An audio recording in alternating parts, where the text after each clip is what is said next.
Petit changement de décor pour cette lettre 6. Aujourd'hui, la météo n'est pas au beau fixe. Bon, ça fait du bien pour les jardins. Il était temps qu'il pleuve un petit peu. On est parti, lettre 6.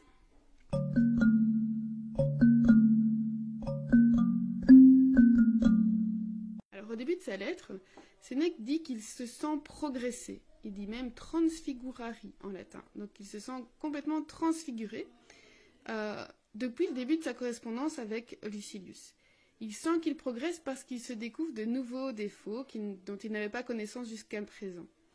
Et il désire partager ce changement avec Lucilius parce qu'il veut un peu éprouver leur amitié. Pour lui, il dit que l'amitié, ça ne peut pas être gâché par l'espérance, ni la crainte, ni le souci d'intérêt personnel. Donc ce serait quelque chose de pur, basé sur un échange gratuit. Et Sénèque dit qu'il veut tout partager avec Lucilius. Ses expériences efficaces, passées, et évidemment tout ce qu'il apprend de nouveau. Et il ajoute que rien ne vaut la peine d'être connu, d'être appris, si ce n'est pas pour pouvoir le partager par la suite.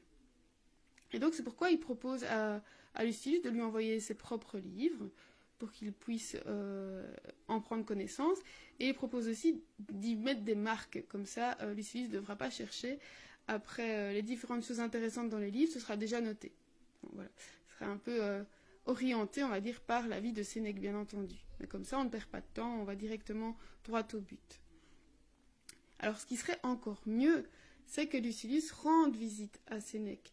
Parce qu'il dit que voilà, des longues explications par écrit, des préceptes un peu théoriques, bien parfois, c'est beaucoup plus vite expliqué avec quelques exemples, vite fait, bien fait, que tout le monde comprend, liés à la vie de la personne qu'on a en face de nous. Et évidemment, c'est bien, on vit la chose, que ce soit par mail ou par les réseaux sociaux.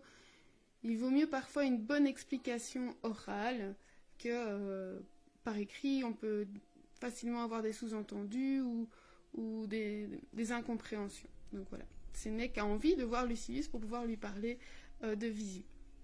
Et il dit donne un peu l'exemple de plusieurs disciples au cours de l'histoire de la philosophie qui ont eu la chance d'apprendre directement au contact de leur maître.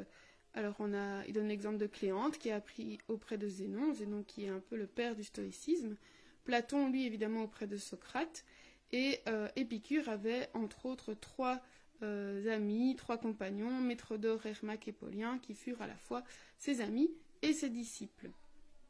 Et donc si Lucilius vient, on pense que Sénèque un peu se compare à ces grands philosophes, Sénèque aura beaucoup à lui apprendre. Mais Sénèque aura beaucoup aussi à apprendre de Lucilius. C'est un échange réciproque, c'est un pléonasme. Ça me faisait un peu penser, parce qu'ils ne sont pas de la même génération, Lucilius est un peu plus jeune, à ce que nous pouvons apprendre de nos anciens, de nos parents, nos grands-parents, mais en sachant que on leur apporte aussi quelque chose. Cet échange est enrichissant pour les deux côtés, les deux parties. Et évidemment, je pense, si on pense à nos grands-parents, peut-être des choses artisanales, artistiques, mais on peut parler au niveau des scientifiques. Le fait d'avoir un échange direct nous fait progresser. Évidemment, pour le moment, c'est un peu plus difficile de se voir en vrai, en chair et en os, avec ce confinement. Mais voilà, on peut toujours communiquer. Heureusement, on va dire que maintenant, il y a les réseaux sociaux. C'est plus facile pour se voir, pour se parler. Et quand même parfois plus agréable que de faire ça par écrit.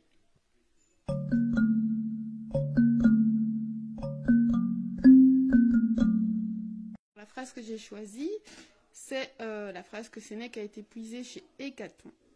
C'est Coepi esse amicus mei. Parce que quelqu'un lui demandait, tiens, en quoi est-ce que tu progresses? Il dit, mais aujourd'hui j'ai beaucoup progressé. J'ai commencé à être l'ami de moi-même, donc mon propre ami.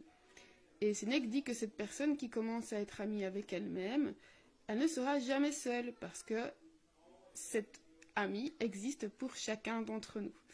Alors, je parlais d'échange, de progresser par rapport à un échange qu'on aurait avec quelqu'un d'autre.